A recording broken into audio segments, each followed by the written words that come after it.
Here we have the new 2025 Lincoln Aviator. This one comes in the Premier 2 trim level in Harbor Gray Metallic. And then we have the Onyx Soft Touch interior. Powertrain consists of a 3-liter twin turbocharged V6 engine, and that's mated to a 10-speed automatic transmission. But I love how they did the refresh for the 25 model year. To the front end here, we do get our LED headlamps along with our LED daytime running lights, and the lights don't flash like that. That's just how my camera's picking them up. But love the big, bold grille that actually worked out pretty well. It's bigger than a BMW, so it's pretty nice, pretty nice. Down here to the wheels, these are gonna be 21-inch aluminum. Passive keyless entry on the front. We get that Rebel sound system, memory seat function, 2-way power lumbar support, power seat controls are there, and then one-touch up and down windows on all 4 doors, power folding mirrors, electronic child locks, and rear window locks. Power door lock controls are there. And then those power folding side mirrors do have blind spot monitors.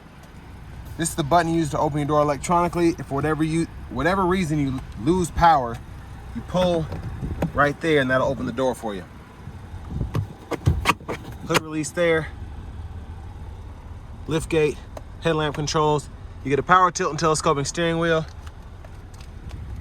And there's the seat itself. And I really love just how the seats look in general. But I want to give a huge thanks to Lincoln or Franklin for allowing me to review this vehicle today. I'll leave a link below in the description.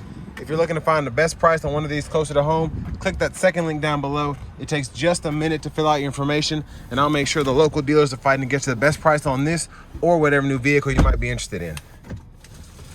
Now with the seat all the way back, legroom is very impressive. As you can see, I have the seat up front adjusted for someone of my size, being 6'3" with longer legs, and that is quite a lot of space, so I was not expecting that. Rear seat back pockets, both sides. Rear AC controls are here. You can also control the audio as well.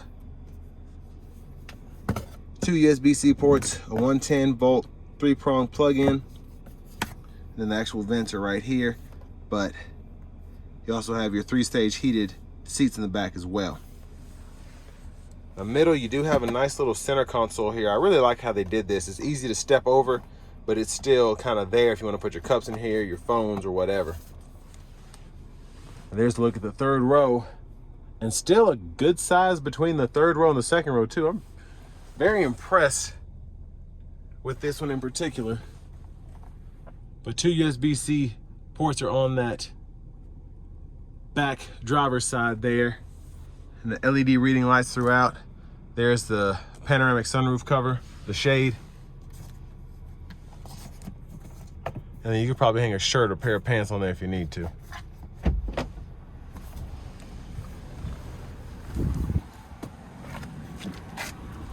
Now for the fuel filler, just click in here, and there's your access.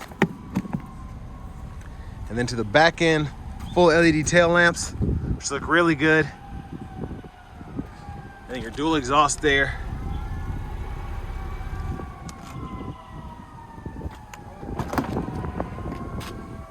Power lift gate. Now if you want to fold these seats, all you have to do is just hit this button here, and then you can one touch to fold it flat, and hit it again, and it'll go back up. And I apologize for the sirens in the background. It sounds like they're right behind me, but they're like half a mile away. They're just laying on that horn. Oh man. Between the wind noise and the sirens, I apologize. Big time. Now I'm gonna try and get close on this window sticker. That's $68,500 for the MSRP. And then fuel economy numbers are there. And then hit this button here, and that kind of gives you access to go through the back. You want to scoot the seat up, and then just pull this up, get the seat back right. And again, pull this to adjust the seat bottom, and then this to adjust the seat back, and then that'll fold flat as well. And then you do have an armrest on the inner portion of those captain's chairs. But there's the front passenger seat. Seat controls, so lumbar support, and then seat back, seat bottom. You get a lockable glove compartment here.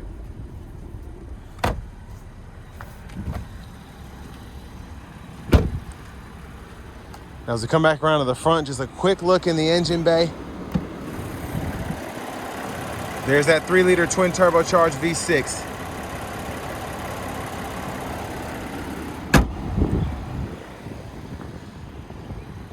So I'm gonna show off the blinkers really quickly before we hop in.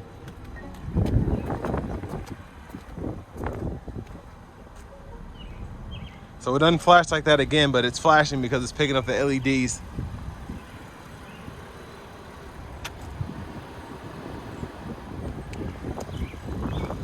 But out of this wind we go. So nice leather wrap steering wheel here, feels really nice. There's the horn. Now over here to the radio, we do get the Google Maps system. Seat controls, vehicle status. I really like this, how you can see the tire pressure, monitors, and the oil life. Very easy to pull up. And then your settings in here, you can pull with the driver assistance, so the lane keeping system, the adaptive cruise, your profile, all of that there. And then you have your apps as well. But in your system settings, language, you can adjust that. And I like that we have all these different options as opposed to the main 3 that we usually get. And then units of measurement, we can change all of those individually. Now our climate controls down here are on the screen, so you just click that to actually pull everything up right in the middle there, so you can choose fan direction, cut the whole system on or off. 3-stage heated cool front seats for the front, and then a heated steering wheel for the driver.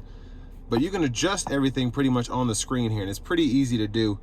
And the more you get used to it, the more you're like, you know, this does actually make a little bit of sense. Now all of your apps are in here, so AM, FM, XM, Bluetooth, wireless CarPlay, Android Auto, YouTube, that Google News again, and then the software updates, settings, and all that there. You have the backup camera, guidelines follow you as you turn the steering wheel. You also have that bird's eye view on the right. And there's your front camera there. Now for the shifter, it's all push button, so park, reverse, neutral, drive. And then you have a volume knob down here. You can click that to mute. And then you have your parking, so hit that and you can pull up the chimes if you want those on or off. And again, this button is for the front camera. Hazards are there, auto stop toggle, and then you have the traction control and the defroster there. Bottle holders here in the middle, little storage there, you can stow all that away. And then a wireless charging pad with a USB-C and a USB-A duo, you can also stow that. And then here in the middle, pretty good storage place if you want to put like a wallet or something like that, or your phone, whatever. And then here your drive modes, hit that knob, and then you have access to your normal and slippery, eco or conserve, excite, and then you have your deep conditions. Center console cubby space, get a 12-volt, 2 USB-Cs in there. And then we're gonna see how far this roof goes back.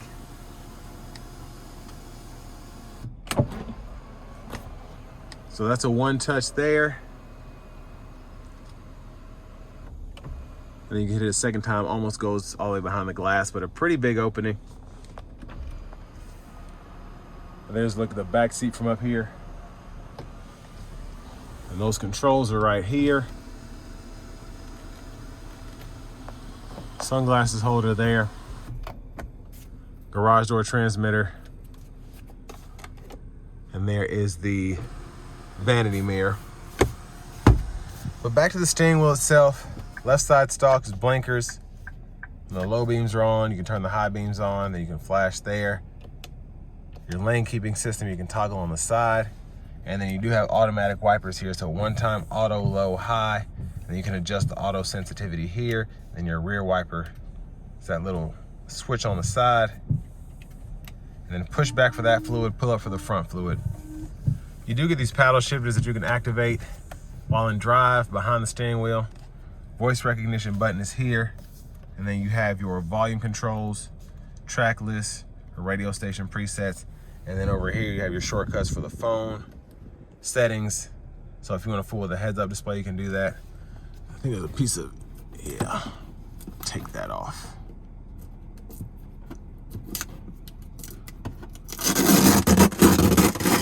There's your heads-up display. Somebody forgot to get that, but it's right there in the middle. And then you can adjust those settings again from here using this switch. And then these buttons kind of change. So I really like how this works. Once you get used to it, it's really cool. Just hopping in the car, just right off the bat though, you'd be like, what in the world? But my favorite thing to do is activate the adaptive cruise, and then when you do that, all of these light up so you can control the speed here, cancel, and then the gap adjust right there. Push button start. Finally, here's the key fob with remote start. But next, let's go ahead and take this 2025 Aviator Premier 2 out on the road for a test drive.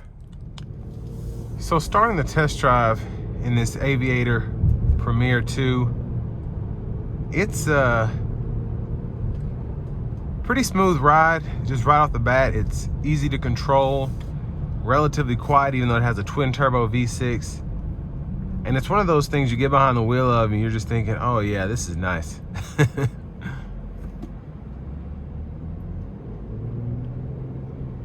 But in the normal mode, you get just a little bit of a grunt, I think. Like, you know this thing is powerful, but it's not necessarily unleashing all that it has to offer. It just kind of lets you know it's there. It's almost like a domesticated, like, tiger or cheetah or something. Like, it's not gonna act like it would in the wild, but you know that it's still a tiger.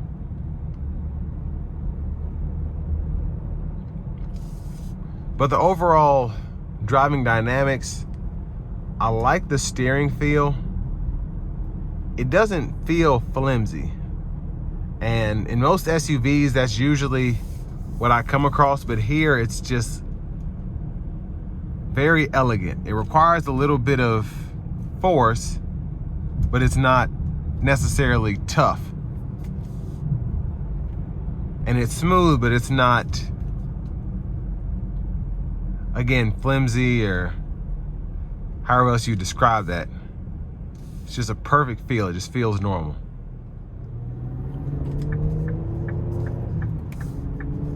Now we do have the Google Assistant system in here with the Google Maps, so this is the first time I've actually kind of paid attention to this not having a built-in navigation system. So that's something that not only I see in a lot of GM vehicles, but I feel like everybody's pretty much going to that. And it has its pros and cons from both sides of the aisle, whether you're trying to sell the product or whether you're trying to get the most bang for your buck. You don't have a built-in nav, but you're not paying for it. You have the subscription, so you're always getting that monthly recurring fee, but only if you use it. So if you use it one time, there you go. If you use it 0 times, you don't have to pay for it.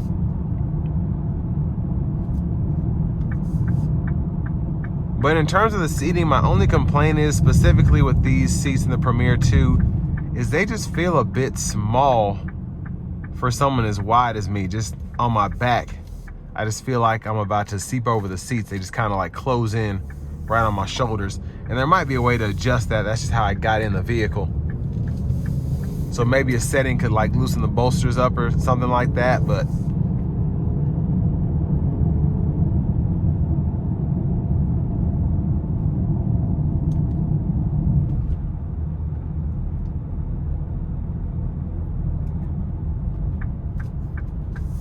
we're gonna give it a little pull here. Here we go.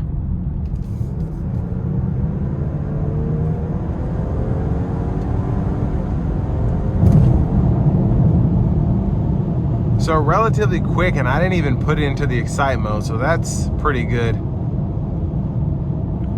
Now I want to give one more thanks to Lincoln of Franklin for allowing me to review this Aviator today. I'll leave a link below in the description. But if you're looking to find the best price on one of these closer to home, click that second link down below. It takes just a minute to fill out your information, and I'll make sure the local dealers are fighting to get you the best price on this or whatever new vehicle you might be interested in. But all in all, I mean, it's expensive. It's a Lincoln, but I think you get so much for the money here. The ride is fantastic. The driving feel is nice. Looks are great. Just not really much for me to complain about with this. It's just a solid luxury SUV. And with all that being said, this will bring me to the end of my review of the 2025 Lincoln Aviator, and this one is in the Premier 2 trim level.